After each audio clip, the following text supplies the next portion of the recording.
Welcome back friend. आशा करता हूँ आप बहुत अच्छे होंगे। मेरा नाम है विवेक।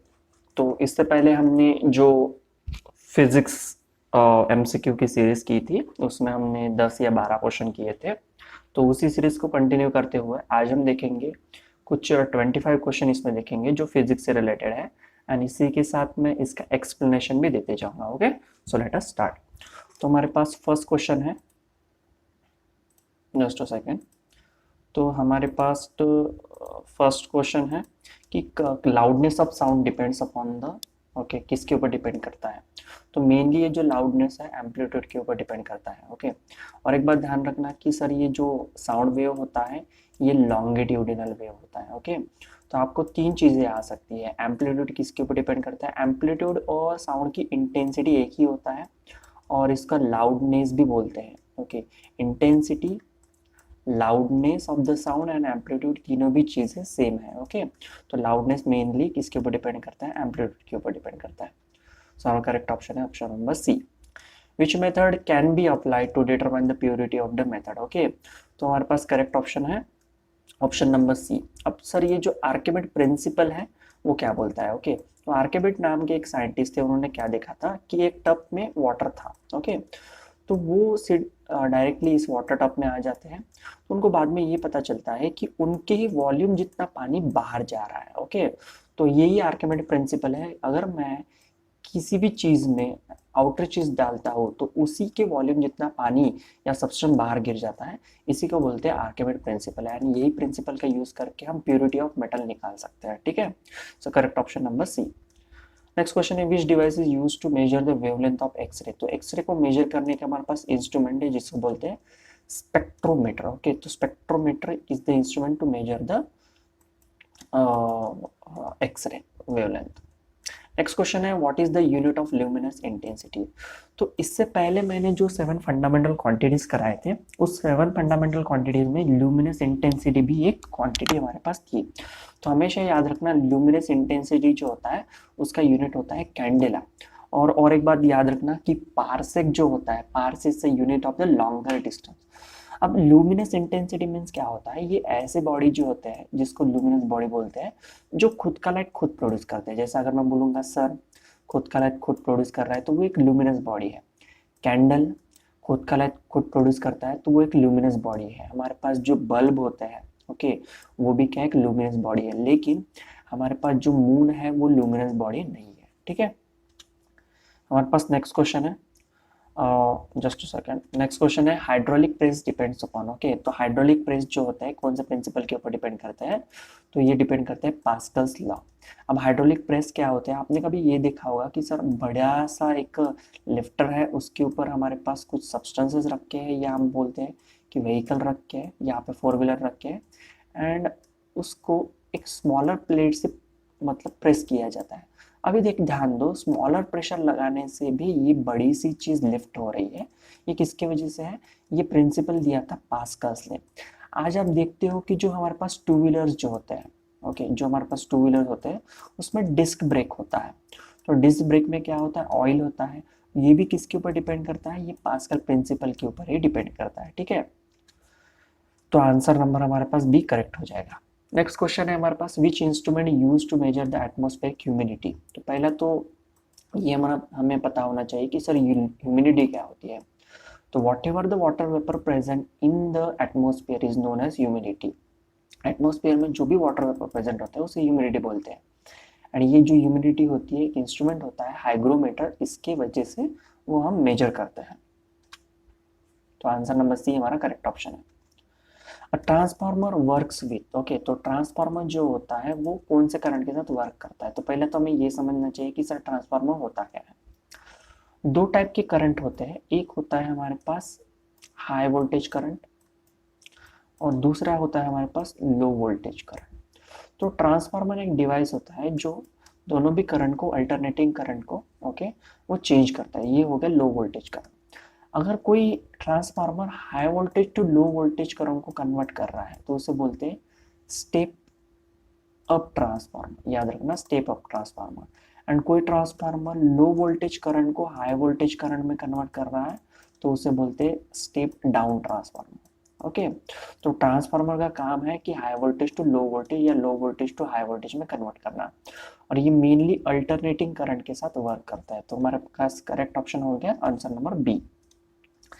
नेक्स्ट क्वेश्चन है हमारे पास, which instrument use to convert heat into electrical energy. तो ऐसा कौन सा इंस्ट्रूमेंट है जो हीट को इलेक्ट्रिकल एनर्जी में कन्वर्ट करता है। तो हमारे पास बहुत सारे इंस्ट्रूमेंट है, तो उसमें से हमारे पास थर्मो इलेक्ट्रिक जनरेटर जो होता है, ये वो वाला इंस्ट्रूमेंट है जो हीट को इलेक्ट्रिसिटी में कन्वर्ट करता है।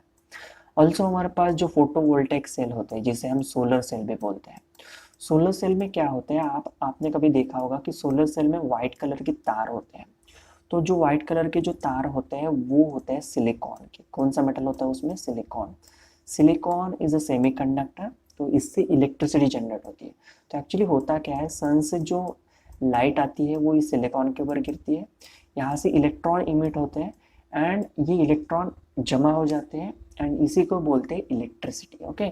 तो फोटोवोल्टाइक सेल या thermo electric generator, this instrument use to use heat energy to convert into electrical energy. तो आंसर नंबर सी हमारा करेक्ट ऑप्शन है।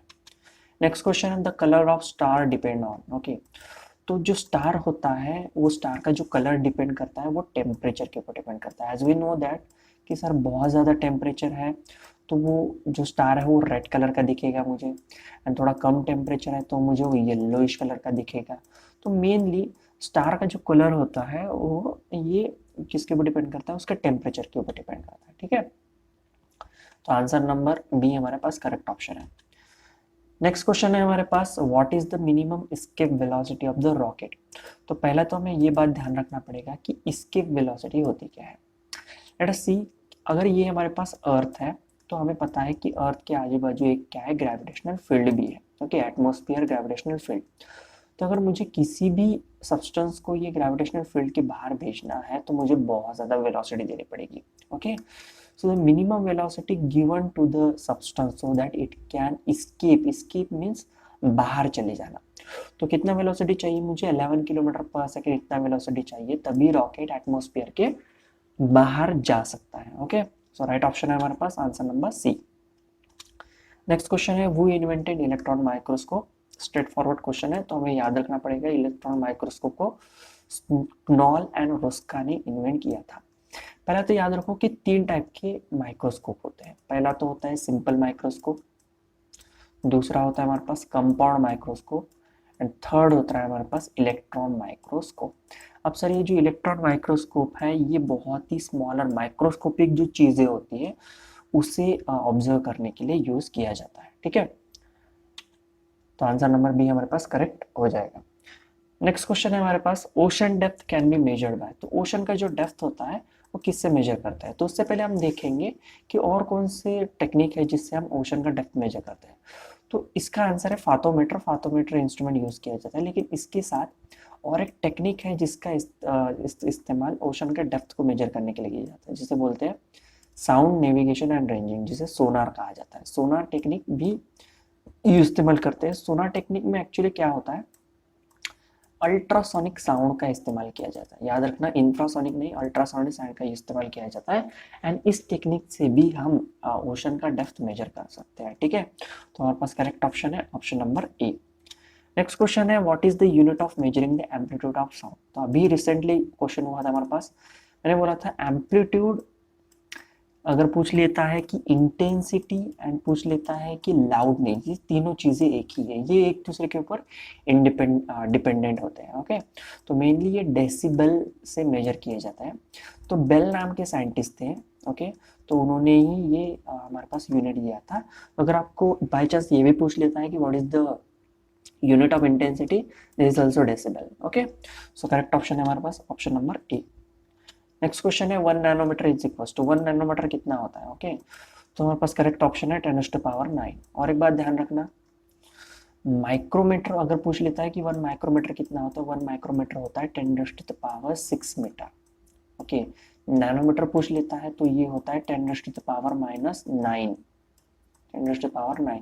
और अगर पूछ लेता है कि पिकोमीटर कितना होता है तो ये होता है 10⁻⁻10। ओके, या ये बात आपको ध्यान रखनी है। Okay, 333। Okay, sorry friend, picometre में 10⁻12 होता है। ओके, ये बात ध्यान रखा, पिकोमीटर में 10⁻12। नेक्स्ट क्वेश्चन है bar. Bar is a unit of, bar ये किसका यूनिट होता है? तो आपने कभी कभी सुना होगा बार 1 बार प्रेशर है, 2 बार प्रेशर है, तो सिंपली एटमॉस्फेरिक प्रेशर होता है। ओके, तो एटमॉस्फेरिक प्रेशर का यूनिट है bar. Joule is a unit of, joule किसका यूनिट है? तो मेनली जूल तो एनर्जी का यूनिट है, इसी के साथ जूल के बहुत सारे यूनिट है। जूल तो हमारे पास ऐसा यूनिट है, जूल को अर्ग में भी मेजर किया जाता है।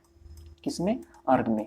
जूल को कैलोरी में भी मेजर किया जाता है, और जूल को किलो कैलोरी में भी मेजर किया जाता है। ठीक है, तो बहुत सारी यूनिट है हमारे पास, लेकिन अगर आपको ऐसा यूनिट पूछ लेता है तो वो हो जाता है जूल, एनर्जी का यूनिट। अगर आपको बाय चांस ये पूछ लेता है कि what is the unit of heat, तो वो भी जूल हो जाता है, क्योंकि हीट भी एक टाइप की एनर्जी ही है। तो करेक्ट ऑप्शन है हमारे पास सी। नेक्स्ट क्वेश्चन है how many ergs there are in the joule. तो एक अर्ग में हमें पता है कि सर ये जो अर्ग होता है स्मॉलर यूनिट है एनर्जी का, एंड जूल है ग्रेटर यूनिट है। ठीक है, तो अर्ग में, एक अर्ग में कितने अर्ग में 1 जूल होता है? तो 10⁻7 अर्ग, 10⁻7 अर्ग इज इक्वल टू 1 जूल होता है। ये बात ध्यान रखना है आपको, 1 जूल होता है, कन्वर्शन है ये। करेक्ट ऑप्शन है हमारे पास option number D. Next question है very small time interval accurately measured by. तो अगर बहुत छोटा टाइम इंटरवल हमें मेजर करना है तो हम एटॉमिक क्लॉक यूज करते हैं। ठीक है, करेक्ट ऑप्शन हमारे पास ऑप्शन नंबर सी। नेक्स्ट का है electric current is measured by. तो मैंने जो 7 फंडामेंटल क्वांटिटीज दी है, ओके, आप नेट कहाँ भी सर्च कर लेना, तो 7 फंडामेंटल क्वांटिटीज में हमारे पास इलेक्ट्रिक करंट भी है। ओके, तो इलेक्ट्रिक करंट का यूनिट है हमारे पास ammeter, voltmeter. Okay, voltmeter क्या मेजर करता है? वोल्टेज। तो एमीटर क्या मेजर करता है? Electric current. और एक बात ध्यान रखना कि सर इलेक्ट्रिक करंट का जो यूनिट होता है वो एम्पियर होता है। ओके, क्या होता है? ऐसा unit of electric current is ampere. तो राइट ऑप्शन है हमारे पास option number C. Next question है 1 हॉर्स पावर इक्वल्स टू। पहला तो ये समझ लेते हैं कि हॉर्स पावर क्या होता है, जिसे हिंदी में अश्व शक्ति बोलते हैं। तो पावर्स का फार्मूला याद रखना, power is equals to work done per unit time. Okay, and हमेशा इसका यूनिट जो होता है वो वैट होता है। क्या होता है? Watt is the SI unit of power. अभी अगर आपको पूछ लेता है कि 1 हॉर्स पावर में कितना वैट होता है, तो 746 वैट होता है। Watt horsepower greater unit है।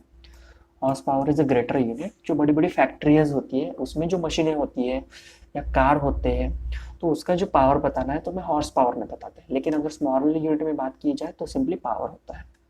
करेक्ट ऑप्शन है हमारे पास option number A. Next question है किलोवाट। तो वेरी सिंपल क्वेश्चन है, यहाँ पे समझ में आ रहा है कि किलो के साथ वैट लगा है, तो किसका यूनिट हो जाएगा? ये पावर का यूनिट हो जाएगा। फिर वर्क का यूनिट क्या होता है? वर्क का यूनिट जूल होता है। इलेक्ट्रिसिटी का यूनिट हमारे पास क्या है? एम्पियर है। वही करंट का यूनिट फिर से एम्पियर भी हो जाता है। ठीक है, अब कौन सा इलेक्ट्रिक करंट पूछ रहे हैं तो वो एम्पियर हो जाता है। तो option number B is the correct option. Kilo hertz. Okay, तो पहले तो याद रखना पड़ेगा हर्ट्स, हर्ट्स और cycle per second, cycle per second, ये दोनों भी किसके यूनिट है? फ्रीक्वेंसी के यूनिट है।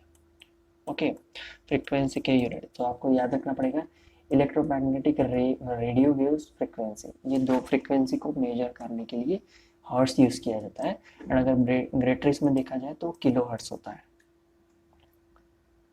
तो करेक्ट ऑप्शन है हमारा option number B. Next question है not is a unit of. तो ये जो नॉट है वो किसका यूनिट है? तो mainly not is the unit of the speed of, किसकी स्पीड मेजर करते हैं इसमें? तो शिप की स्पीड इसमें मेजर की जाती है। Which of the following instrument is used to recording earthquake waves? तो earthquake waves में earthquake waves को रिकॉर्ड करने के लिए कौन सा इंस्ट्रूमेंट यूज किया जाता है? तो इसमें इंस्ट्रूमेंट होता है सिस्मोग्राफ। ओके, याद रखना कि अर्थक्वेक में 3 टाइप की वेव होती है। एक तो होता है प्राइमरी वेव जिसे हम लॉन्गिट्यूडिनल वेव बोलते हैं, सेकेंडरी वेव जिसे हम ट्रांसवर्स वेव बोलते हैं, एंड लास्ट में वेव होता है जिसे बोलते हैं सरफेस वेव। ये बहुत ही डिस्ट्रक्टिव वेव होता है। ठीक है, तो हम सिंपल सिस्मोग्राफ, एक ग्राफ होता है जो हमें क्या बताता है? कितनी बड़ा अर्थक्वेक था, उसकी मैग्नीट्यूड कितना था। ओके, तो ऑप्शन नंबर डी करेक्ट है। नेक्स्ट लास्ट क्वेश्चन है हमारे पास, which of the following is unit of time. Very simple, is not unit of time पूछा है। ओके, तो नैनो सेकंड तो यूनिट ऑफ टाइम है, माइक्रो सेकंड भी है, सेकंड भी है। लाइट ईयर जो है यूनिट ऑफ टाइम नहीं है, वो यूनिट ऑफ डिस्टेंस है।